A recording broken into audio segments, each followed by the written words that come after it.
Hello friends, आप सभी का स्वागत है हमारे चैनल स्टडी विद प्रिंसिपल। आज हम पढ़ने वाले हैं समास। जी हाँ, हमने पहले संधि पढ़ी थी। संधि की सारी वीडियोज में मैंने संधि को पूरा चैप्टर कवर किया था। अब हम पढ़ने वाले हैं समास। समास किसे कहते हैं, समास कितने प्रकार के होते हैं और समास के जो प्रकार होते हैं उनके भी कितने प्रकार होते हैं, उनके भी कितने भेद होते हैं, वो सब पढ़ने वाले हैं। तो चलिए हम स्टार्ट करते हैं। जल्दी से आ जाइए सभी लोग, जल्दी से स्टार्ट करते हैं वीडियो को। देखिए, सबसे पहला हमारा क्वेश्चन होता है कि समास किससे कहते हैं। तो क्या है, दो पदों के मेल को समास कहते हैं।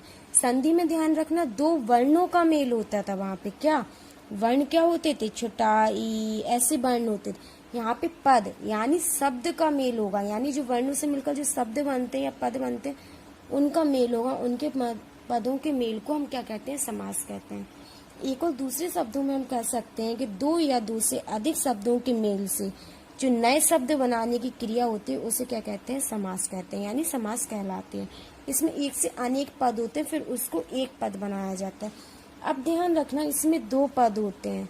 एक जो पहला पद होता है उसे बोलते हैं क्या हम, पूर्व पद, और जो दूसरा पद होता है उसे हम बोलते हैं उत्तर पद। क्या बोलते हैं, उत्तर पद।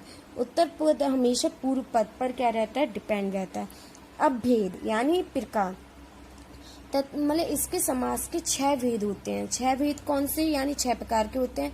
एक तत्पुरुष समास, कर्मधारय समास, द्विगु समास, बहुव्रीहि समास, द्वंद्व समास और अव्ययी भाव समास। एक और समास होता है नच्य समास। कौन सा होता है, नच्य समास, जिसे हम अभी डिस्कस नहीं कर रहे, उसे हम बाद में वीडियो में डिस्कस करेंगे। पहले हम तत्पुरुष समास को पढ़ते हैं।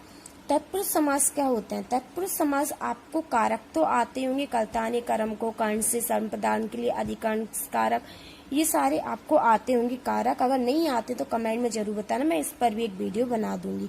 तो देखिए, वहां पर क्या कर्म कारक से लेकर अधिकरण कारक तक के जो विभक्ति चिन्ह का जो प्रयोग होता है, यानी जो भी विभक्ति चिन्ह का प्रयोग होता है उसे हम क्या कहते हैं, तत्पुरुष समास कहते हैं। यानी इसमें विभक्तियों का होता है, ठीक है, विभक्ति चिन्हों का प्रयोग होता है।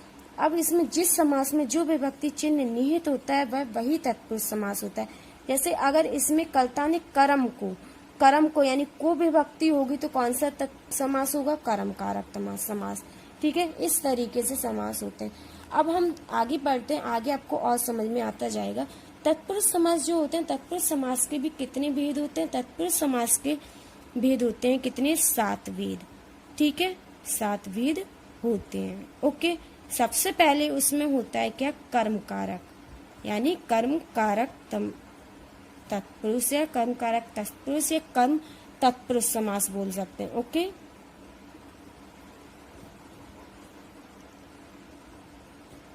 कारक मत लगाइए, आप तो ये विभक्ति से समझ जाएंगे। चलिए अब हम स्टार्ट करते हैं, कर्म कारक समास क्या होते हैं। देखिए, हम ये तो जान चुके कि तत्पुरुष समास होते क्या है। तत्पुरुष समास के कितने भेद होते हैं, तो इसके 6 भेद होते हैं। कितने होते हैं, 6 भेद होते हैं, जो कारक पर डिपेंड होते हैं। कारक की जितनी विभक्ति होती है उस पर डिपेंड होते हैं। कहाँ से कहाँ तक, कि कर्म कारक से लेकर अधिकरण कारक तक के जो भी होती हैं उनको हम तत्पुरुष समास कहते हैं। अब सबसे पहला हमारा कर्म तत्पुरुष समास। कर्म कारक की विभक्ति क्या होती है, को होती है। क्या होती है, को होती है, तो उसका लोप होता है। यानी जैसे को जिसमें निहित होना उसका क्या हो जाता है, लोप हो जाता है। जैसे जनप्रिय, तो जनप्रिय का मतलब क्या, जन को प्रिय, यानी जनता को प्रिय। तो ये बन रहा है हमारा जन को प्रिय, यानी जनता को प्रिय। तो यानी क्या है, को की विभक्ति का लोप हो रहा है ना इस समास में, कि नहीं हो रहा है, बताइए, हो रहा है। तो यानी कौन सा, ये कर्म तत्पुरुष समास है। जिस समास में जिस विभक्ति का लोप होता है वो वही समास होता है, वही तत्पुरुष समास होता है। अब एक और देखते हैं, स्वर्ग प्राप्त। तो स्वर्ग को प्राप्त क्या बनेगा इसका, स्वर्ग को प्राप्त, यानी को विभक्ति का इसमें लोप हो रहा है कि नहीं हो रहा है। सिर तोड़, यानी सिर को तोड़ने वाला, यानी तो कौन सी विभक्ति, को विभक्ति का लोप होता है। नेक्स्ट है कर्ण तत्पुरुष समास। कर्म के बाद कर्ण, कर्ण की क्या होती है, से। कौन सी विभक्ति होती है, से होती है या के द्वारा होती है। तो इसमें कर्ण कारक की विभक्ति से या के द्वारा का क्या होता है, लोप होता है। जैसे तुलसी कृत, तुलसी कृत का मतलब क्या बन सकता है वर्ण, बताइए, तुलसी से कृत, यानी तुलसी के द्वारा कृत।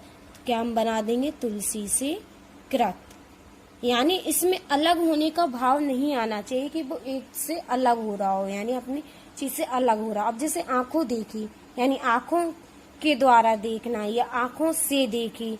क्या आएगा आंखों देखने के लिए? आंखों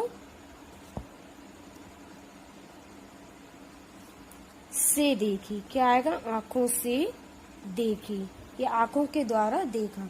अब नेक्स्ट है संप्रदान तत्पुरुष। संप्रदान तत्पुरुष समास का क्या विभक्ति होती है? के लिए। क्या विभक्ति होती है? के लिए, यानी इसमें के लिए का बोध होता है। के लिए का क्या हो जाता है? लोप होता है। जैसे देश हित, इसके लिए आप क्या बनाओगे? देश हित के लिए, तो देश के लिए हित। क्या बनाओगे? देश के लिए हित। ओके, इसमें क्या होता है? के लिए विभक्ति का लोप हो जाता है। पुण्यदान, पुण्यदान किसके लिए कर रहा है? किसके लिए? क्वेश्चन करिए किसके लिए? तो के लिए आ रहा है, यानी पुण्यदान, पुण्य के लिए दान। क्या आएगा? पुण्य के लिए दान। क्या बनेगा इसका? हथकड़ी, हथकड़ी किसके लिए होती है? हाथों के लिए, तो क्या लिखेंगे?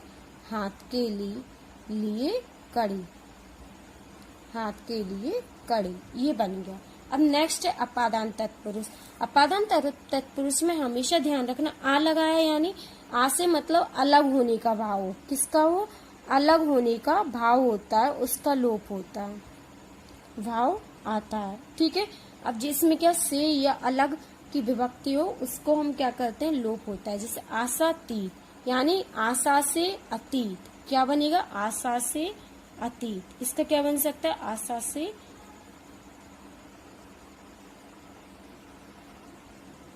आशा के अतीत या आशा से अतीत, यानी आशा के अतीत, यानी हम आशाओं के अतीत में जा रहे हैं, तो यानी अलग होने का भाव है। आवरणहीन, आवरण का क्या बनेगा? आवरण से हीन।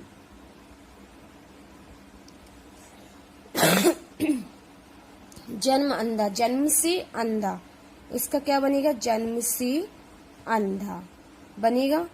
तो यानी इसमें क्या अलग होने का भाव आ रहा है, यानी जन्म से। अब हम बता रहे हैं ऋण मुक्त, यानी ऋण से मुक्त, यानी ऋण से मुक्त होगा, यानी अलग होगा। तो किसका अलग होने का भाव आता है, वो क्या होता है? अपादान तत्पुरुष होता है।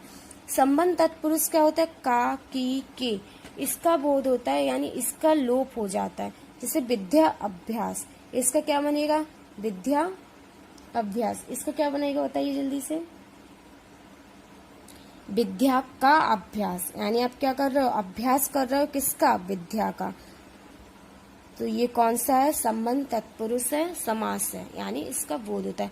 क्षमा दान, यानी क्षमा का दान। क्या कर रहे हैं हम? क्षमा का दान कर रहे हैं, तो का विभक्ति का लोप। सेना नायक, यानी सेना का नायक, ये विभक्ति का लोप होता है, उसे हम कहते हैं संबंध तत्पुरुष। अब एक और बचा हमारा, कौन सा है? इस विभक्ति अधिकरण तत्पुरुष समास। इसमें क्या होता है? मैं या पर का क्या हो जाता है? लोप हो जाता है। किसका? मैं या पर विभक्ति जो होती है उसका लोप हो जाता है। एग्जाम्पल के द्वारा समझते हैं। गृह प्रवेश, यानी गृह का प्रवेश करेंगे या गृह में प्रवेश करेंगे? गृह में प्रवेश। क्या बनेगा इससे? गृह में प्रवेश, यानी में विभक्ति का क्या हो रहा है? इसमें लोप हो रहा है। जिसमें में विभक्ति का लोप हो वो क्या हो? अधिकरण तत्पुरुष समास है। रथासीन, यानी रथ पर आसीन।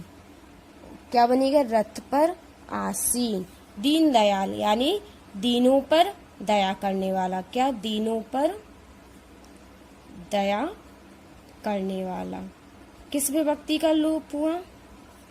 पर विभक्ति। यानी ये कौन सा समास हो? अधिकरण तत्पुरुष समास। अगर वीडियो पसंद आए तो प्लीज लाइक जरूर कर देना और चैनल को सब्सक्राइब जरूर कर देना। अब हम कल एक और वीडियो लेकर आएंगे पार्ट 2, उसमें हम पढ़ेंगे जितनी भी हमारे और समास रहेगा, जिसकी भेद रहेगा वो पढ़ेंगे। आज हमने तत्पुरुष समास को कंप्लीट किया है। ओके, वीडियो पसंद आए तो लाइक जरूर करना। Thank you.